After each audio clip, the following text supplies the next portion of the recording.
Fear. I believe that fear throttles everything that we do. It affects and impacts every single decision that we make. But you see, most of us, when we talk about fear, we think of fear only as the negative. Fear is the thing that prevents us, that inhibits us, that stops us. And that's part of it, but it's not the whole of it. Hey, I'm Greg LeBoeuf. I want to welcome you to another episode of Awaken, Protect Our Within. And today we're going to talk about the fear loop.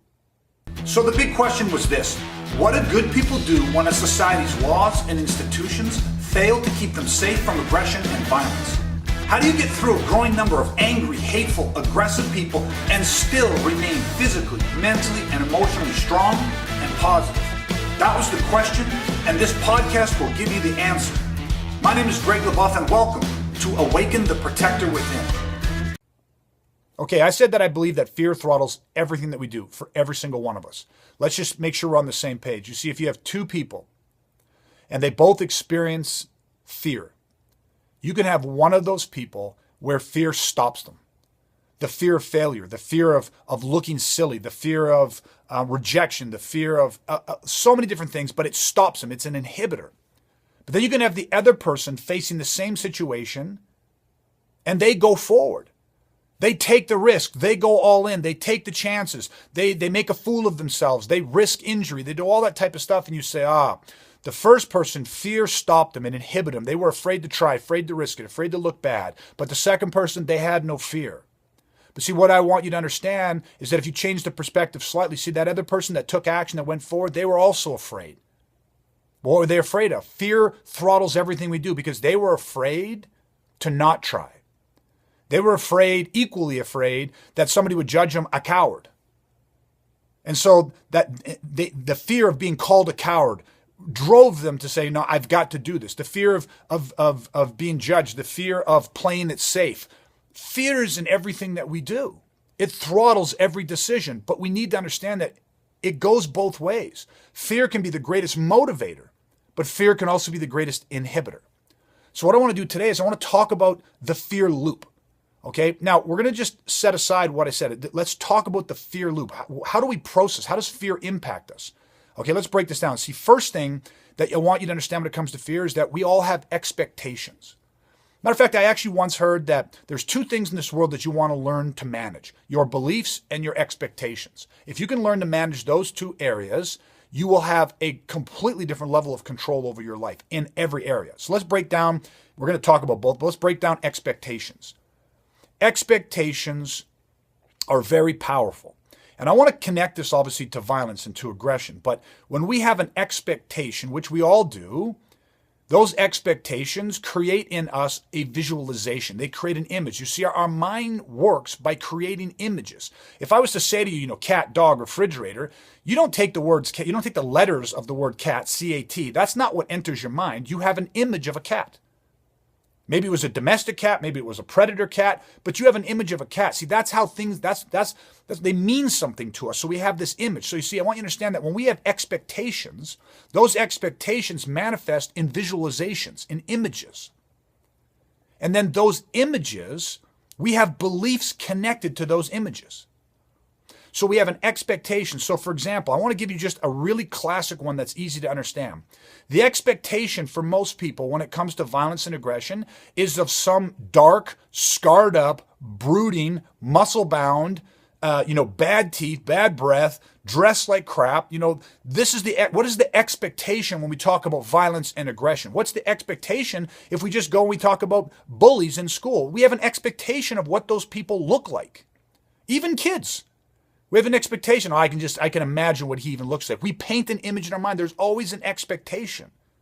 And from that expectation, we create a visualization. We create an image of that.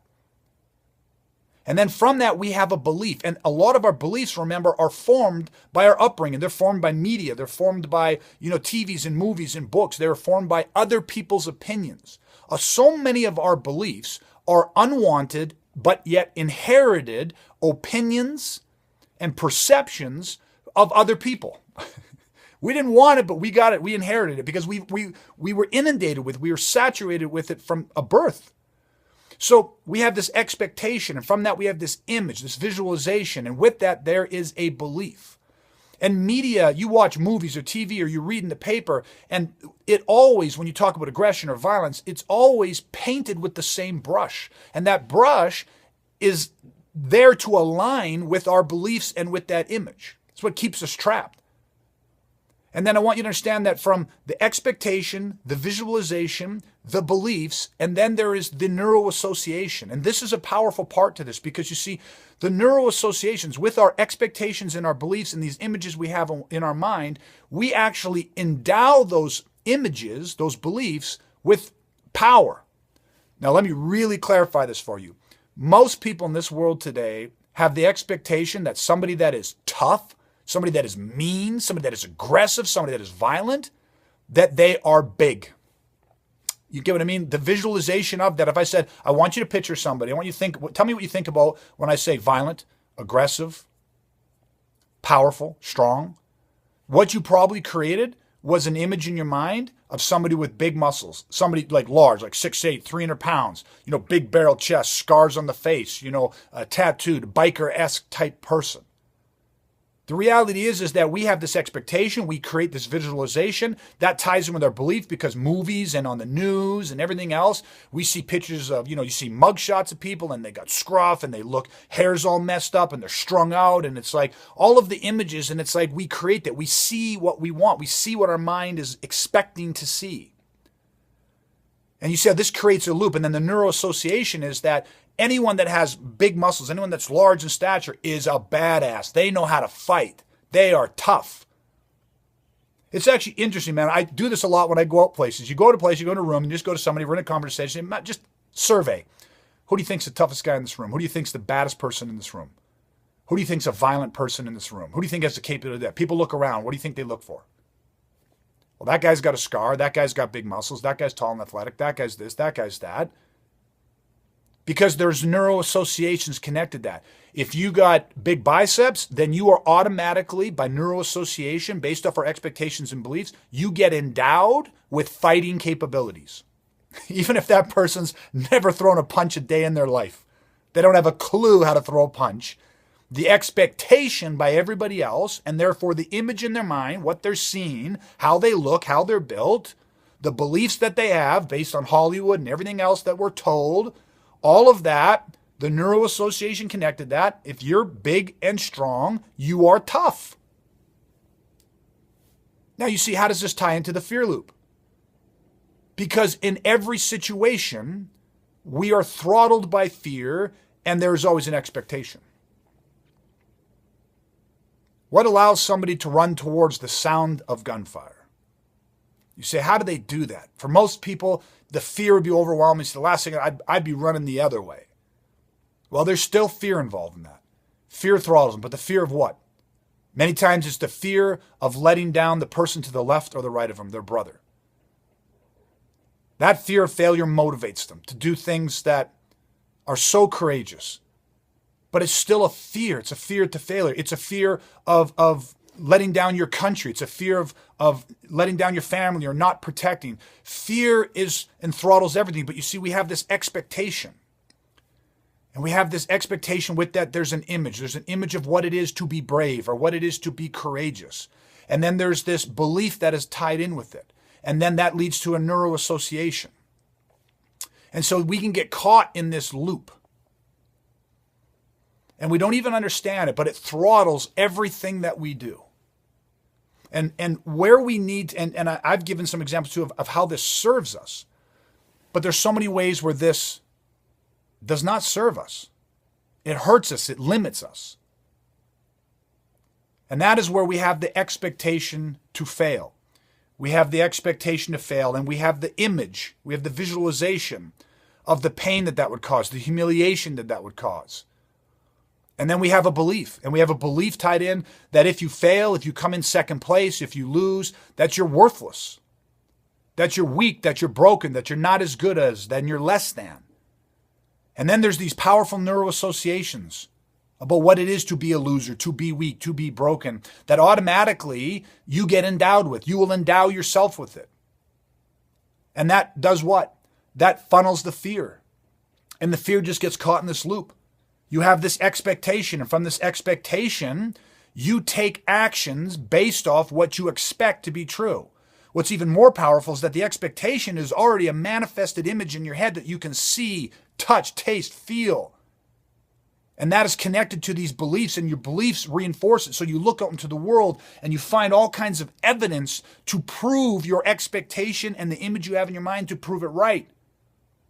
You'll find anything that you set out to look for. You'll see it in anything. We can perceive and interpret things completely however we want, based off our expectation and visualization. So then we look out there and we find information to reinforce those beliefs. And then guess what?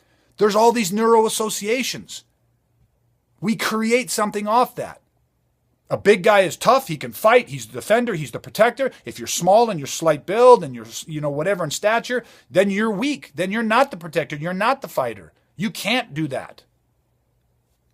And the cycle goes round and round and round and round. And it's all about fear. Fear throttles everything that we do. So how do we break this? Well, you have your expectations and you have these visualizations, you have these beliefs and you have these neuro associations. And what you need to add into this loop, what breaks this loop, is your fear management skills. I said earlier on that there was two things I was told a long time ago, long before I ever even came close to understanding this, and I'm still working on my understanding of this. But learn to manage your beliefs and your expectations, and that'll change the game for you. We have to have skill sets to be able to manage our expectations, to change the visualizations, to change and break down and rebuild our paradigms, our beliefs, to break free from the neuroassociative conditioning that we unwantingly inherited from the world that we grew up in. You need those management skills, and if you do that, you break the fear loop. Then fear is still going to throttle us, but now we get to decide how it throttles us. Fear that inhibits us at times saves us.